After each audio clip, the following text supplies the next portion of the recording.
그러면 지금부터 생태환경 우리는 프로젝트 PPT 발표부터 책 출판까지를 설명하도록 하겠습니다. 혹시 작은 TV 화면으로 보고 계시는 선생님이 계시다면 저의 하늘색 PPT 첫 장이 보이는 작은 TV를 클릭하셔서 그리드 뷰잉 큰 창으로 봐주시기 바랍니다. 저는 한 차실 수업을 자세히 설명드리는 것보다 1년간 6학년 교육과정 재구성을 하여 생태환경 프로젝트 진행한 생태환경 프로젝트의 큰 흐름을 설명드리려고 합니다.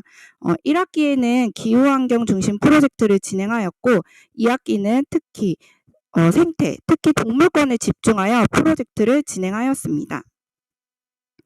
1학기 환경 프로젝트는 온책 읽기, 자료조사, PPT 발표, 생활 속 실천하기 이 4가지 활동이 반복되었다고 생각하시면 되고요. 우선 온책 읽기를 위한 책으로 화면에 보이는 환경과 생태 좀 아는 10대를 선정하였습니다. 이 책은 총 8차시로 구성되어 있습니다. 간단하게 이 책을 잠시 설명해드리면은 첫 번째 챕터는 원시림 파괴에 대한 내용, 두 번째 챕터는 생물 다양성과 동식물의 멸종 위기를 다루었습니다. 세 번째 챕터는 탄소 발자국, 네 번째 챕터는 해양 쓰레기와 플라스틱에 관한 이야기입니다. 다섯 번째 챕터는 휴대폰, 노트북 및 다양한 전자쓰레기, 여섯 번째 챕터는 옷과 관련된 환경오염, 일곱 번째 챕터는 화학물질, 마지막 여덟 번째 챕터는 우리가 겨울에 입는 패딩과 여러 패션 소품을 만들 때 쓰이는 동물 털에 관한 내용입니다. 저는 이 책을 4가지 방법으로 활용하였는데요. 첫 번째, 해당 날짜에 발표하는 챕터를 집에서 읽어오기. 두 번째, 발표 전 학급에서 함께 읽으며 중요한 키워드 알아보고 학생 발표 듣기. 세 번째, 아침 활동 시간이나 숙제로 읽어온 후 학습지 풀기. 마지막으로는 발표를 먼저 듣고 이 책을 읽으면서 중요한 부분 다시 찾아보기 등 여러 가지 방법으로 활용하였습니다. 제가 가장 첫 번째 시간에 활용했던 학습지 예시입니다. 저 역시 학생들이 이 책을 읽고 어느 정도 이해할 수 있는지 알지 못해서 이해 정도를 가늠하기 위하여 학습지를 만들었고 읽은 다음에 함께 풀어보았습니다. 책이 이렇게 총 8차시로 구성되어 있어서 학생들을 8모둠으로 구성하였고 국어 시간에 발표 준비를 했습니다.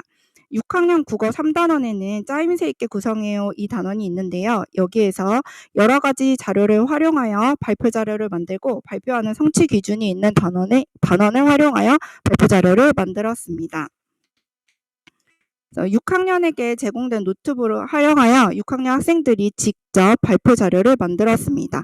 그런데 학생들 중에서는 파워포인트를 처음 사용해보는 학생들이 대부분이어서 그림 넣기, 텍스트 넣기, 그래프 만들기 등 기본적인 것을 배우고 난 뒤에 모든별 자료를 만들면 제가 개간순회하면서 지도해 주었습니다. 발표 내용은 책을 기본 바탕으로 하고 적절한 사진, 동영상 등을 찾아 넣었습니다. 학생들 발표 PPT 예시를 보여드리겠습니다. 1학기에 만든 거라 약간 수준이 조금 부족하지만 그래도 이것은 패스트 패션과 환경 문제를 주제로 발표한 학생들이 만든 자료 중 일부입니다. 그리고 이것은 아보카도와 로컬 푸드를 주제로 발표한 학생들이 만든 자료 중 일부입니다. 마지막 예시로 바나나와 생물 다양성을 주제로 발표한 학생들이 만든 자료 중 일부입니다. 학생들이 애니메이션도 넣고 동영상도 걸었는데 제가 오늘 이 시간에는 그런 것들을 다 지우고 간단하게만 보여드리는 것입니다. 그리고 저희 학교는 창의적 체험활동 중 동아리 시간이 무려 1학기에 18시간, 2학기에 18시간이 배정되어 있습니다. 이 동아리 시간에 학생들이 국어 시간에 제작한 PPT를 발표했습니다. 그리고 발표를 한 뒤에는 발표 내용과 연관지어 생활 속에서 실천해 보았습니다. 한 챕터를 주제로 발표와 실천이 한 세트로 운영되었다고 생각하시면 됩니다. 실천한 방법으로는 첫 번째, 학급에서 실천하기, 두 번째, 외부 강사 초청하여 실습하기, 세 번째, 인천 업사이클 에코센터 체험학습 가기, 마지막으로 가정에서 실천 후 띵커벨로 사진 공유하기 등 여러 가지 방법을 사용하였습니다. 예를 들면 첫 번째 챕터 컵라면과 플랜테이션에서 팜유는 컵라면 국수를 튀기는 기름을 말하는데요. 이 팜유는 야자나무 열매를 짜서 얻는 기름입니다. 그리고 야자나무와 같이 단일 작물 농사를 짓는 것을 플랜테이션이라고 하는데요. 이 플랜테이션 때문에 숲을 벌목하여 천연 열대우린 동물들이 생존 위기에 놓인다는 것을 배웠습니다. 그래서 학생들이 우리가 할 수 있는 일은 컵라면, 나무젓가락 같은 일회용품 사용을 줄이기로 정하였고, 그래서 우리 반은 화장실에서 손을 씻고 쓰는 핸드타월 대신에 손수건을 사용하기로 정하고 실천하였습니다. 그래서 매주 금요일은 손수건 세탁하는 날로 정해서 학교에서 천연 비누를 이용하여 빨고 널고 갔습니다. 다음은 아보카도와 로컬푸드의 내용은 아보카도와 탄소 발자국 연관성에 대해서 배웠습니다. 그래서 지구 온난화를 낮추기 위해서 우리는 탄소 지수가 높은 음식보다는 우리 지방에서 나는 로컬푸드 이용하기를 실천 사항으로 정했습니다. 그래서 로컬푸드로 강화섬 쌀로 만든 시골 쌀 라면을 구입하였고 학생들에게 한 개씩 나누어 주었습니다. 또한 이는 탄소를 줄일 수 있는 채식 라면이어서 로컬푸드로 한 끼 채식하기 도전을 학생들에게 미션을 주었습니다. 그래서 집에서 각자 강화쌀 라면을 끓여 먹고 인증샷을 띵커벨에 올려 공유하였습니다. 네 번째 챕터는 플라스틱 쓰레기로 인하여 해양생물과 사람들이 고통받는다는 내용인데요. 그래서 우리가 할 수 있는 일은 미세 플라스틱으로 이루어진 수세미가 아니라 천연 수세미를 만들어 사용하기와 플라스틱의 대체 물품 알아보기 두 가지 실천을 해보았습니다. 첫 번째, 천연 수세미를 활용하여 가정에서 설거지해보고 사진 공유하는 모습을 올렸고요. 그리고 이 천연 수세미는 우리 6학년 실과에 바느질 기초를 익히는 차시에서 직접 만들어 보고 가정으로 가져갔습니다. 그리고 학교에서는 플라스틱 대체 물품 찾아보기를 하였는데요. 칫솔, 치약, 샴푸, 바디워시, 세탁세제, 편의점 음료, 빨대 등등 실생활에서 가장 많이 쓰이는 플라스틱을 제가 적어주었고 그 밑에 학생들이 대체할 물품을 적거나 링크를 붙여넣기 하거나 사진을 업로드하였습니다. 예를 들어 플라스틱 칫솔 대신 대나무 칫솔 사용하기, 샴푸 대신 고체 샴푸 쓰기 등등을 적어보았습니다. 패스트 패션과 노동자 챕터에서는 청바지 한 장을 만들기 위해 7,000리터의 물이 사용된다는 것, 그리고 옷 염색에 쓰이는 각종 화학약품이 하천, 바다오염을 일으키는 것, 버리는 옷을 소각, 매립하는 과정에서 대지오염, 대기오염이 일어나는 것을 배웠고요. 그래서 실천 사항으로 2023 미추홀구 민주적 공동체 성장 프로그램을 신청하여 강사님이 오셔서 헌어 쿠션 만들기를 진행하였습니다. 그리고 저와 함께 버려진 청바지를 이용한 청바지 그립톡 만들기를 해보았습니다. 그리고 다음은 학생들이 패스트 패션을 주제로 파워포인트를 활용한 만든 온라인 광고지 예시입니다. 학생들이 이렇게 개개인별로 만들어서 올려놓은 것을 제가 인쇄하여 학교 게시판에다가 전시하였습니다. 그리고 화학물질의 위험성에 대한 챕터 7장에서는 선크림을 바르고 바다에 들어가면 해양생물 및 산호초에 악영향을 미친다는 것에 대해서 배웠습니다. 그래서 우리가 할 수 있는 일은 화학물질이 적게 하면은 천연 화장품을 만들어 사용하기입니다. 그래서 이는 마을연계 교육과정 예산으로 강사를 초청하여 천연 핸드크림과 립밤을 만들어 보았습니다. 이 외에도 인천 업사이클 에코센터 2회 체험학습을 갔고요. 환경 프로젝트인 만큼 버스가 아닌 도보로 왕복 1시간씩 걸어서 체험학습 장소에 갔습니다. 그래서 여기 체험학습장에서 지구환경, 푸드마일리지, 탄소 다이어트에 대해서 배웠습니다. 그리고 또 여기에는 제로 웨이스트 샵도 있어서 직접 물건을 구매하는 학생들도 있었고요. 플라스틱 자판기도 활용해 보았습니다. 그 다음으로 학교 텃밭을 이용하여 방울토마토, 옥수수, 백일홍 등을 심었고 심었던 방울토마토를 수확하여 교실에 두고 먹는 시간도 가졌습니다. 6학년 국어 6단원에서는 내용을 추론하며 듣는 성취 기준이 있는 단원입니다. 여기에서는 광고에 대해서 배우는 시간이 있는데요. 우리 6학년 학생들 주제가 기후환경이니만큼 환경보호 영상을 제작하였습니다. 저는 간단하게 영상 편집 방법을 알려주었고 학생들이 스스로 계획하고 촬영하고 편집하였습니다. 이 영상 한번 보시겠습니다. 혹시 늦게 오셔서 작은 화면으로 보고 계시다면 영상이 보이는 작은 TV 화면을 클릭하셔서 큰 그리드 뷰를 봐주시길 바랍니다. 분리수거하기 귀찮은데 아무도 없지? 그럼 버려도 돼. 릴라로 변해라!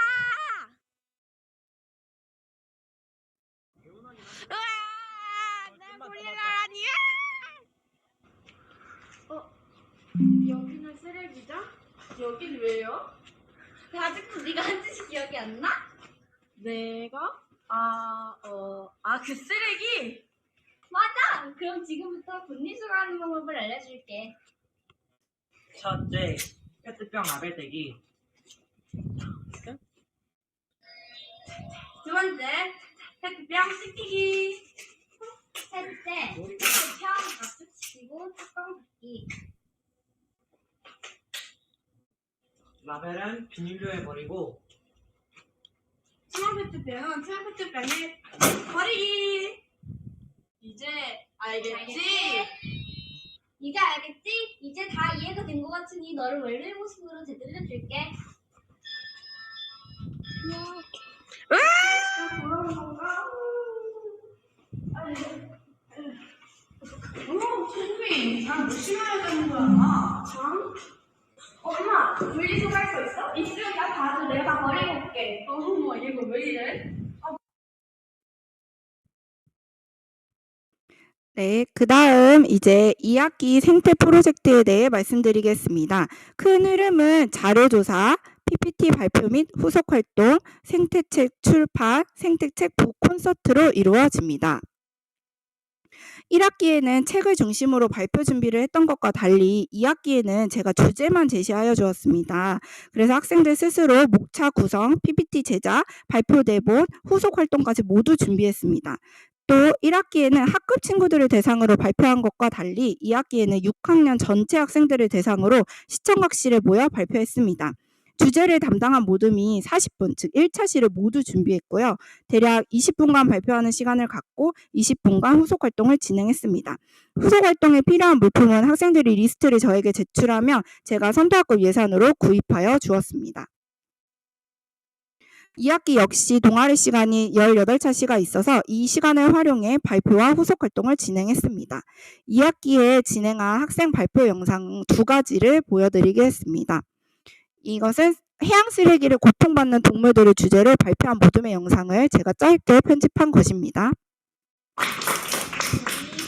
이제부터 해양 쓰레기로 고통받는 동물들에 대한 발표를 시작하겠습니다. 첫 번째로 지금부터 저희와 함께 알아갈 소주제를 알려드리겠습니다. 첫 번째, 해양 쓰레기가 생기는 이유와 문제를 알아보도록 하겠습니다. 두 번째, 해양 쓰레기로 일어나는 문제 및 해결 방안을 알아보도록 하겠습니다. 세 번째, 우리 모두가 노력했을 때의 바다의 모습들을 알아보도록 하겠습니다. 이러한 해양 쓰레기에는 3가지 종류가 있는데요. 첫 번째는 해양 쓰레기입니다. 해양 쓰레기란 해안가에 방치되어 있는 쓰레기를 말합니다. 두 번째는 부유 쓰레기입니다. 부유 쓰레기란 바다 표면에 떠다니는 쓰레기입니다. 마지막으로 침착 쓰레기가 있는데요. 침착 쓰레기는 바다 밑바닥에 가라앉은 쓰레기를 말합니다.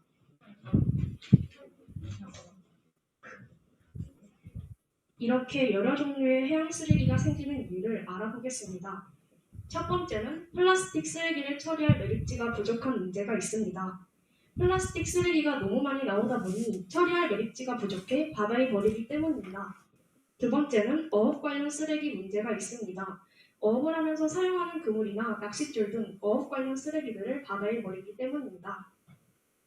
이 영상 말고도 이렇게 낚싯줄이 배에 걸려 고통받는 바다거북, 플라스틱 쓰레기를 잔뜩 먹고 죽은 멸종위기새 알바트로스, 그물이 목에 걸려 고통받는 물개, 몸에 밧줄이 묶여 고통받는 상어, 페트병의 뚜껑에 불에 걸려 먹지 못하는 새 등등 많은 동물들이 해양 쓰레기로 고통받고 있습니다. 또 동물뿐만 아니라 사람에게도 많은 영향을 미칩니다. 공장에서 사용하고 버려진 폐수가 바다로 흘러나오는데 그 폐수에서 금속물질인 수은이 유입됩니다. 그러면 바다에 사는 해양동물이 수은에 오염되고 그 해양동물을 섭취한 사람은 여러 가지 장애가 나타나게 되는 겁니다. 지금까지 저희가 발표한 내용에 대한 퀴즈를 시작하겠습니다.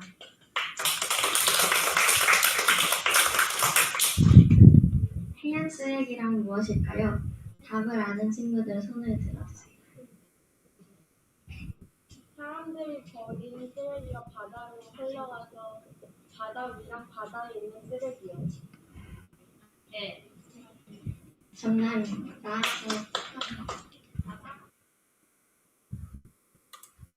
그 그다음 이번에는 장애인 보조견을 주제로 발표한 모둠의 영상을 짧게 편집한 것을 보여드리겠습니다. 안녕하세요. 저희는 장애인 보조견이라는 주제를 맡게 된 6학년 1반 신은서 최우입니다. 지금부터 장애인 보조견에 대한 발표를 시작하겠습니다.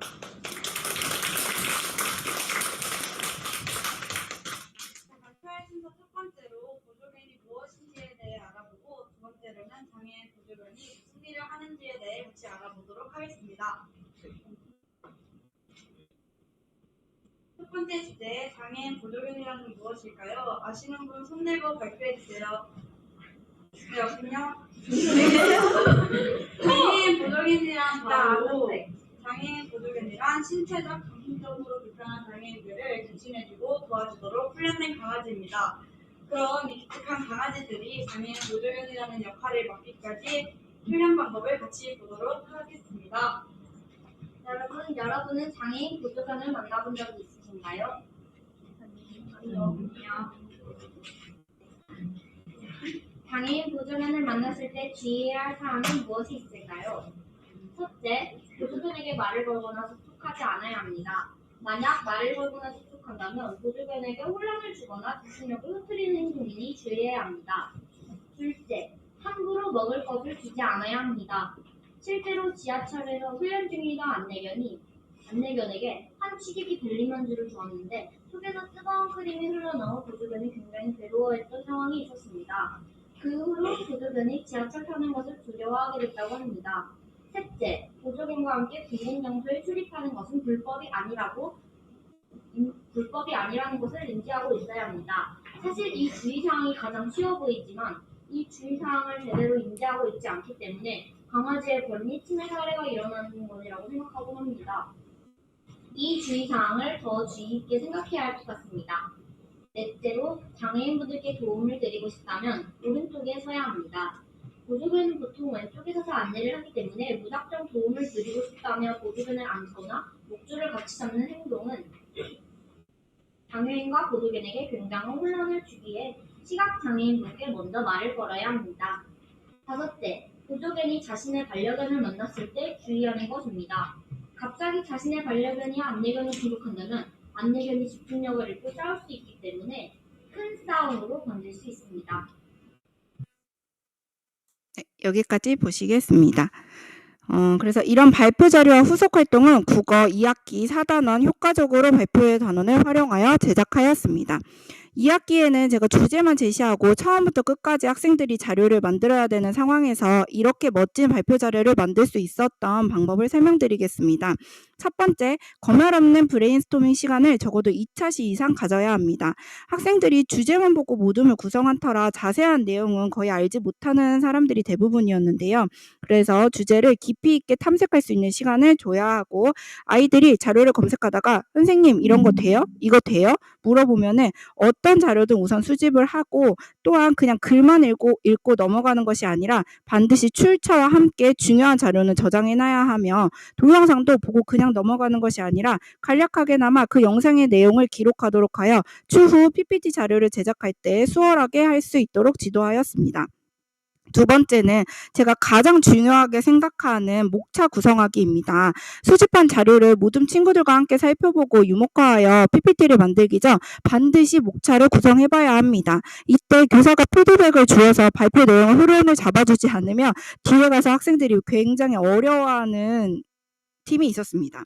그리고 세 번째는 PPT는 간결히 핵심이다라는 것을 강조해야 합니다. 학생들은 발표 자료를 만들었던 경험이 1학기가 전부이기 때문에 모든 내용을 다 슬라이드에 넣습니다. 예를 들어 첫 화면부터 슬라이드 글자로 안녕하세요. 저희는 무슨 모둠입니다. 목차는 이렇습니다.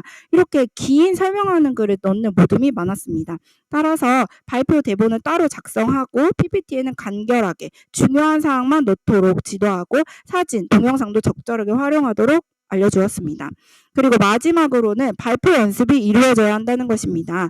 학생들 중에서는 파워포인트에 적힌 글을 그대로 읽기만 하는 학생들이 많았습니다. 1학기에요. 그래서 학생들에게 너희는 이 시간에 한 선생님으로서 내용을 알기 쉽게 설명해야 된다고 강조하고, 대본만 보고 읽으면 안 되고 친구들에게 가르쳐주는 방식으로 연습하도록 지도하였습니다. 그래서 이것은 1학기에 저희 반 학생이 만든 PPT 중 하나의 슬라이드인데요. 이렇게 긴 설명을 하는 학생들이 있어서 간결한 PPT와 대본 구성을 강조하여 2학기에 발전된 모습, 이런 PPT를 구성하게 되었습니다. 다음으로는 후속 활동은 PPT 준비 단계부터 함께 준비를 하였습니다. 근데 학생들에게 강조해야 될 것이 단순한 미술 시간이 아니라 발표 주제를 심화하여 배울 수 있는 활동으로 준비하도록 강조하였습니다. 그래서 예를 들어 주제가 장애인 보조견인 팀은 장애인 보조견 캐릭터를 그리고 이름을 짓고 왜 그 이름을 지었는지 그 이유를 쓰는 후속 활동을 진행했고요. 반별 투표와 학교 전체 투표를 거쳐서 한 개의 선정작을 골라 지금 조그맣게 보이는 골든 리트리버 인형을 선물로 주었습니다. 주제가 동물 실험인 팀은 동물 실험 반대 포스터 그리기를 하였고요. 해양 쓰레기와 바다 쓰레기가 주제인 이 팀은 플라스틱이 나오는 핸드워시 대신에 비누를 만들어 사용하자는 취지를 담아 해양생물 비누 만들기를 하였습니다. 생태통로와 동물의 이동권 팀은 동물을 그려서 생태통로에 놓아보는 활동을 진행했고요. 반려동물 유기 문제를 담은 팀은 동물 종이접기 후에 문구 쓰기 활동을 진행하였습니다. 다음은 생태책 출판하기를 설명드리도록 하겠습니다. 국어 3단원 타당한 근거로 글을 써요 단원은 타당한 근거 자료를 들어 논설문을 쓰는 법을 배우는 단원입니다. 그래서 가장 첫 차시에는 자신 모둠의 주제를 가지고 주장, 근거 구성하기 그리고 각 근거에 맞는 근거 자료를 찾아 넣는 시간을 가졌습니다. 이거는 저희 반 학생이 실제로 한 예시 자료인데요. 예를 들어 근거 자료가 사진이면 사진을 첨부하고 동영상이면 링크를 넣는 방법을 사용하였고 컴퓨터로 작성하여 하이클래스 과제 게시판에 탑재해서 제가 확인을 하였습니다. 그 다음 시간에는 이제 지난 시간에 쓴 주장과 근거를 토대로 논설문 뼈대 만들기 시간을 가졌습니다. 서론, 본론, 결론 각각 나눠서 써보았고 모든 학생들의 글을 피드백해 주었습니다. 교사의 피드백을 듣고 다시 써보는 과정을 거쳐서 개인별 최종 자료를 저한테 제출을 하였습니다. 그리고 국어 7단원 고쳐쓰기 단원을 활용하여 개인 논설문을 이제 모든 논설문 한 편의 모든 논설문으로 고쳐쓰는 시간을 가졌습니다. 학생들이 하이클래스에 탑재한 개인 논설문을 제가 모두 출력해서 모두먼들에게 주었고요. 다 돌려 읽어본 다음에 개인 논설문을 썼을 때처럼 논설문 뼈대를 먼저 만들고 서로의 글을 비교하여 장점을 모아 하나의 글로 고쳐 썼습니다. 그리고 모든 논설문이 이제 최종 완성된 후에는 저와 함께 미리 캔버스를 활용하여 책으로 편집하는 방법을 배워 학생들이 스스로 디자인하고 텍스트 넣고 사진도 넣어서 완성하였습니다. 이렇게 학생들이 디자인한 이유는 학생들이 이제 컴퓨터 활용 능력을 높이고자 하는 목적도 있는데요.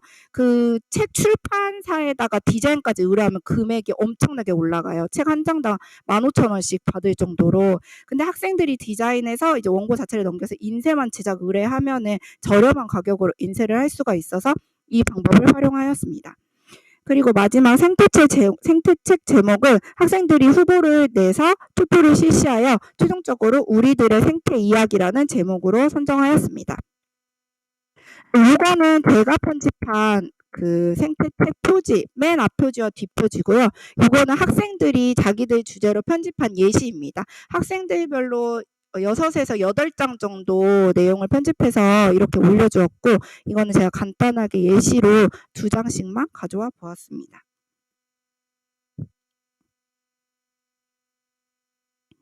그리고 이렇게 완성된 책과 발표 자료를 가지고 생태책 북콘서트를 지금 계획하고 있고요. 이 생태책은 오늘 학교에 배달 온다고 하네요. 그래서 11월 29일 수요일 날 저희가 이제 1호학년을 다 초청을 했어요. 다른 학년 부장님들과 상의하여서. 그래서 3교시에 걸쳐서 학년들이 나눠서 오기로 했고 주제별로 모든 별로 부스를 운영할 예정입니다. 그래서 6학년 학생들을 대상으로 했던 것처럼 2분 정도 짧게 PPT 발표하고요. 노트북으로. 그다음에 5분 정도 후속 활동을 진행하기로 하였습니다. 그래서 학생들이 지금 1학년부터 5학년까지 다 오기 때문에 이미 만들었던 PPT를 저학년용, 고학년용으로 나눠서 PPT 수정하는 작업을 진행하고 있습니다. 그리고 이제 생태책이 도착을 하면은 도서관 앞에 출판한 생태책을 전시하고 각 팀별로 문제 퀴즈 내 가지고요. 이제 전체 학생들에게 문제 내고 그 문제 맞춰서 응모하는 학생들에게는 상품을 주는 독서 퀴즈도 지금 계획하고 있어서 곧 할 예정입니다. 1학기부터 지금까지 생태환경 프로젝트를 숨가쁘게 진행하면서 학생들도 저도 크게 성장하였다고 느꼈고요. 이렇게 1년을 보내고 워크숍까지 마치니 정말 홀가분한 마음입니다. 남아있는 생태 북콘서트도 잘 마무리하려고 합니다. 지금까지 발표를 들어주셔서 감사합니다. 나가시기 전에 이렇게 작은 화면으로 가시면 만족도 조사 클릭하는 곳이 있거든요. 거기 클릭하셔가지고 만족도 조사에 꼭 참여해 주시면 감사하겠습니다. 혹시 질문 있으시거나 필요한 자료, 예시자료, 학생 예시자료 있으면 좋잖아요. 그런 자료 요청하시면은 제가 보내드릴 수 있으니까요. 있으시면 말씀해 주시면 감사하겠습니다. 그럼 질문이 없으신 걸로 하고 여기서 마치도록 하겠습니다. 감사합니다.